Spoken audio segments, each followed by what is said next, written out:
Hello friends, welcome to our YouTube channel तैयारी exam की। तो आज के इस वीडियो में हम लोग क्लास 11th बायोलॉजी से अध्याय 19 है उत्सर्जी उत्पाद एवं उनका निष्कासन। तो इसमें हम लोग एनसीईआरटी बुक से परीक्षा उपयोगी महत्वपूर्ण प्रश्नोत्तर देखने वाले हैं। तो वीडियो को अंत तक जरूर देखिएगा। आप लोग हमारे चैनल पर नए हैं तो चैनल को सब्सक्राइब करके बेल आइकन को प्रेस कर दीजिएगा ताकि हमारे वीडियोज़ के अपडेट्स सबसे पहले आप तक पहुंचे। तो आइए वीडियो को स्टार्ट करते हैं। जैसा कि आप लोग देख सकते हैं, हम यहाँ पे आ चुके हैं अध्याय 19 उत्सर्जी उत्पाद एवं उनका निष्कासन, परीक्षा उपयोगी महत्वपूर्ण प्रश्नोत्तर। तो देखिए, क्वेश्चन आता है अमोनियोत्सर्ग किसे कहते हैं। तो उत्तर हो जाएगा यहाँ पे अमोनिया के उत्सर्जन की प्रक्रिया को अमोनियोत्सर्ग कहते हैं। ठीक है, आगे का एक क्वेश्चन आता है जिसमें अमोनिया उत्सर्जन यानी कि अमोनोटैलिक किसे कहते हैं। तो उत्तर हो जाएगा वैसे जीव जिनमें उत्सर्जन में वृक्क की कोई अहम भूमिका नहीं होती है। इन प्राणियों को अमोनिया उत्सर्जन यानी कि अमोनोटैलिक कहते हैं। आगे का एक क्वेश्चन आता है यूरिया उत्सर्जन यानी कि यूरियोटेलिक किसे कहते हैं। तो उत्तर हो जाएगा जीवों में जैसे स्तनधारी, कई स्थलीय उभयचर और समुद्री मछलियाँ मुख्यतः यूरिया का उत्सर्जन करते हैं और यूरिया उत्सर्जन यानी कि यूरियोटेलिक कहलाते हैं। ओके, आगे का एक क्वेश्चन आता है यूरिक अम्ल उत्सर्जी किसे कहते हैं। तो उत्तर हो जाएगा कुछ जीव जैसे सरीसृपों यानी कि सांप, पक्षियों, स्थलीय घोंघों तथा कीटों में नाइट्रोजनी अपशिष्ट यूरिक अम्ल का उत्सर्जन जल की कम मात्रा के साथ गोलिकाओं या पेस्ट के रूप में होता है और ये यूरिक अम्ल उत्सर्जन यानी कि यूरिकोटेरिक कहलाते हैं। फिर एक क्वेश्चन आता है वृक्क कैसा होता है बताएं। उत्तर हो जाएगा वृक्क सेम के बीज की आकृति के गहरे भूरे लाल रंग के होते हैं। तो जैसा कि आप लोग देख सकते हैं, आगे एक पॉइंट है एक वयस्क मनुष्य के प्रत्येक वृक्क की लंबाई 10 से 12 सेंटीमीटर और चौड़ाई की बात करें तो 5 से 7 सेंटीमीटर और मोटाई 2 से 3 सेंटीमीटर तथा भार लगभग 120 से 170 ग्राम होता है। ठीक है, एक क्वेश्चन आता है हाइलम किसे कहते हैं। तो उत्तर हो जाएगा जैसा कि वृक्क के केंद्रीय भाग की भीतरी अवतल कॉनकेव सतह के मध्य में एक खांच होती है जिसे हाइलम कहते हैं। आगे का एक फिर किसे क्वेश्चन आता है वृक्कीय श्रोणि किसे कहते हैं, जो कि बहुत ही महत्वपूर्ण है।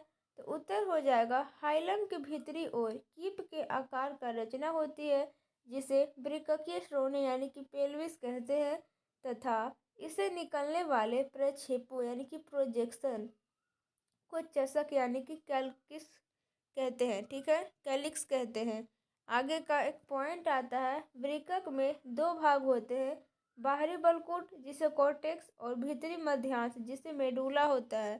ठीक है, आगे का क्वेश्चन आता है बर्तीनी स्तंभ यानी कि कॉलम्स ऑफ बर्तीनी किसे कहते हैं। Columns of बर्तीनी।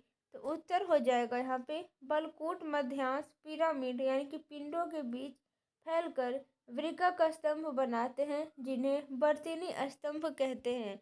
आगे का एक पॉइंट आता है प्रत्येक वृक्क में लगभग 10 लाख जटिल नलिकाकार संरचना वृक्काणु यानी कि नेफ्रॉन पाई जाती है।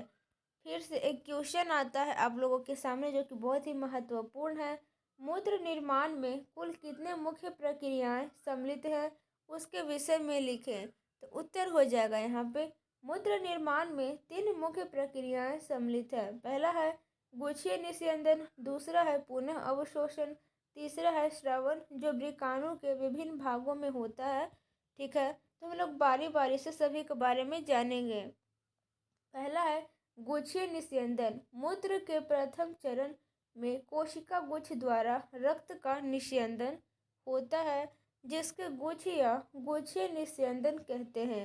वृक्कों द्वारा प्रति मिनट निस्यंदित की गई मात्रा गुच्छी निस्यंदन दर यानी कि GFR कहलाती है। एक स्वस्थ व्यक्ति में यह दर 125 मिलीलीटर प्रति मिनट अर्थात 180 लीटर प्रतिदिन है। ठीक है। और बात करें हम लोग पुनः अवशोषण की, तो प्रतिदिन बनने वाले निस्यंद के आयतन यानी कि 180 लीटर प्रतिदिन की उत्सर्जित मूत्र 1.5 लीटर से तुलना की जाए तो यह समझा जा सकता है कि 99% निस्यंद को वृक्क नलिकाओं द्वारा पुनः अवशोषित किया जाता है, जिसे पुनः अवशोषण कहते हैं। तीसरा है यहाँ पे स्रवन। मूत्र निर्माण के दौरान नलिकाकार कोशिकाएं निस्यंद में H धनायन, K धनायन और अमोनिया जैसे पदार्थों को स्रावित करती है। नलिकाकार स्रवन भी मूत्र निर्माण का एक मुख्य चरण है, क्योंकि यह शारीरिक तरल आयनीय व अम्ल क्षार संतुलन को बनाए रखता है। आइए यहाँ पे एक नोट दिया गया है, तो इस नोट में है स्तनधारी सांद्रित मूत्र का उत्पादन करते हैं। इस कार्य में हेनले लूप और वसा रेक्टा महत्वपूर्ण भूमिका निभाते हैं। आगे का एक पॉइंट आता है, हृदय के अलिंदों में अधिक रुधिर के बहाव से अलिंदीय नेट्रिएरेटिक कारक यानी कि ANF स्रावित होता है। ANF से वाहिका विस्फारण, रक्त वाहिकाओं का विस्फारण होता है, जिससे रक्त दाब कम हो जाता है। इस प्रकार से ANF क्रियाविधि रेनिन एंजियोटेंसिन क्रियाविधि पर नियंत्रण का काम करता है। आगे का यहाँ पे पॉइंट है, मूत्र उत्सर्जन की क्रिया मूत्रण कहलाती है और ये बात आपको याद रखनी है। और इसे संपन्न करने वाली तंत्रिका क्रियाविधि मूत्रण प्रतिवर्त कहलाती है। आगे का एक पॉइंट है, एक वयस्क मनुष्य प्रतिदिन औसतन 1 से 1.5 लीटर मूत्र उत्सर्जित करता है। और वयस्क किसे कहते हैं? वैसा मनुष्य जिसकी आयु 18 वर्ष से अधिक हो चुकी हो या 18 वर्ष हो चुका हो तो वो वयस्क कहलाता है। ठीक है। मूत्र एक विशेष गंध युक्त जलीय तरल है जो रंग में हल्का पीला तथा थोड़ा अम्लीय होता है और इसका pH मान 6 होता है। औसतन प्रतिदिन 20 से 30 ग्राम यूरिया का उत्सर्जन होता है। विभिन्न अवस्थाएं मूत्र की विशेषताओं को प्रभावित करती है। आइए अब हम लोग आगे चलते हैं। हमारे फेफड़े प्रतिदिन भारी मात्रा में CO2 यानी कि carbon dioxide 18 litre per day और जल की पर्याप्त मात्रा का निष्कासन करते हैं। यहाँ पे नोट लिखा गया है, हमारे शरीर की सबसे बड़ी ग्रंथि यकृत पित्त का स्राव करती है, जिसमें बिलीरुबिन, बिलीवर्डिन, कोलेस्ट्रॉल, निम्नीकृत स्टेरॉयड हार्मोन, विटामिन तथा औषध आदि होते हैं। इन अधिकांश पदार्थों को अंततः मल के साथ बाहर निकाल दिया जाता है। आगे का यहाँ पे पॉइंट है, श्वेत ग्रंथियों द्वारा निकलने वाला पसीना एक जलीय द्रव्य है जिसमें नमक, कुछ मात्रा में यूरिया, लैक्टिक अम्ल इत्यादि होते हैं।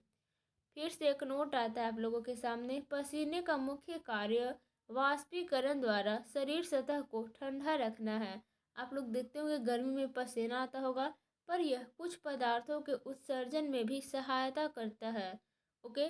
आगे का पॉइंट है, वृक्कों की कुछ संक्रिया के फलस्वरूप रक्त में यूरिया एकत्रित हो जाता है, जिसे यूरीमिया कहते हैं, जो कि अत्यंत हानिकारक है। यह वृक्कपात के लिए मुख्य रूप से उत्तरदायी है। इसके मरीजों में यूरिया का निष्कासन हीमोडायलिसिस यानी कि रक्त अपोहन द्वारा होता है। आई होप आपको वीडियो अच्छा लगा होगा, तो लाइक, सब्सक्राइब एंड शेयर ज़रूर कीजिएगा। अगर आपको इसका PDF और नोट चाहिए तो टेलीग्राम चैनल पे तैयारी एग्जाम की 11th ग्रुप सर्च कीजिए, वहाँ पे आपको इसका PDF मिल जाएगा और वीडियो लिंक भी मिल जाएगा। तो मिलते हैं अगले वीडियो में। Thank for watching.